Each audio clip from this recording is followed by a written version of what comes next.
My next guest tonight is a New York Times and Amazon best-selling author who has been a fitness instructor for decades. And despite her mental and physical fitness being in tip-top shape, she suddenly fell ill due to toxic mold in her home that also happened to be featured on MTV's Cribs. She has since produced a documentary and written her latest book called Killer House, and I want to bring her on the show to talk about it more now. Shemane Nugent, you are one of a kind, my dear. Welcome to the show. Thank you, Amanda. I appreciate that. Thanks for having me. Okay, when I read your story, I had a visceral reaction because when my husband and I got married and moved into our townhouse, we had black mold in our kitchen, and they had to rip out the entire wall.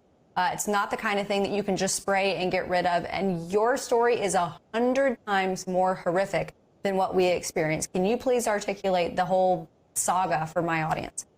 Well, I was a fitness instructor. I was once named Detroit's most physical female, and I started getting debilitating migraines. And I should have been the walking poster child for health and fitness, but I was sick and barely could walk up a flight of stairs. I went to dozens of different doctors and nobody could give me any real reason, and they just kept giving me more and more medication. So I took it upon myself to become my own investigative sleuth and discovered that our home that was featured on MTV Cribs had toxic mold growing between the walls. We never saw anything. We just kept getting sicker and sicker. So I'm on a mission now from God to share this message with others, because I'll bet you everybody who's watching this now has had an experience with toxic mold, or they know someone who has. And there are ways to go about remediating it, and there are ways that will make it worse. And I want to share that with you.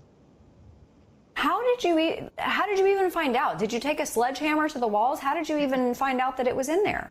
No, this was about 20 years ago, so nobody was talking about toxic mold back then. I had a friend who was an attorney and represented an entire community whose all of these his litigants had toxic mold in their homes, and they were suing the builder, and they all had similar symptoms. So he said, just go get tested. So Ted and I both went to a toxicologist, and we both had 4 different types of mold in our bloodstream. I was also diagnosed with having pre-emphysema, and I don't drink and I didn't smoke. So it's interesting how things work out, but I feel I'm on a mission now to help other people. And I never wanted to be known as the mold lady, but here I am. You are so much more than that. I wanted to ask you, though, because as I hear your story, there is a parallel track that I feel like applies to this, because when we were all in the throes of COVID and we were being told by our government to stay indoors and to wear masks and to socially distance and all of these things that you would think would run counter to an actual healthy lifestyle. I mean, a lot of us thought during COVID, this should have been the time for the government to adopt a new health initiative, get outside, exercise, eat right, things like that. And with your story, you went to all of these doctors, and no offense to these doctors, but it seems like there wasn't any ability to think outside the box. Like you said, they just kept medicating you. Do you think that that's something that is more prevalent in the medical profession than we really even realize, and it takes something like this to bring it out? 150%. How many people just reach to the medicine cabinet to cure a headache, cure a sore throat, cure a bloody nose, cure their kids' asthma, go to the doctor for whatever it is? And COVID locked everybody in.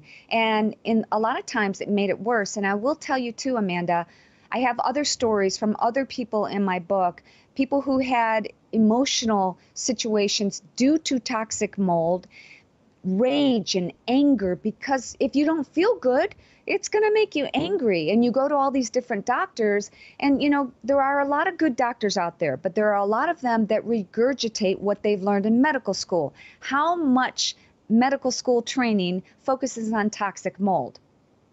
Maybe 15 minutes out of the whole thing. So that's why I wanted to share my story with other people. If just one person could benefit from this, then it's all worthwhile. I wouldn't wish this on anyone, but I really want to share this with people. And I do have to clarify. I said I don't drink.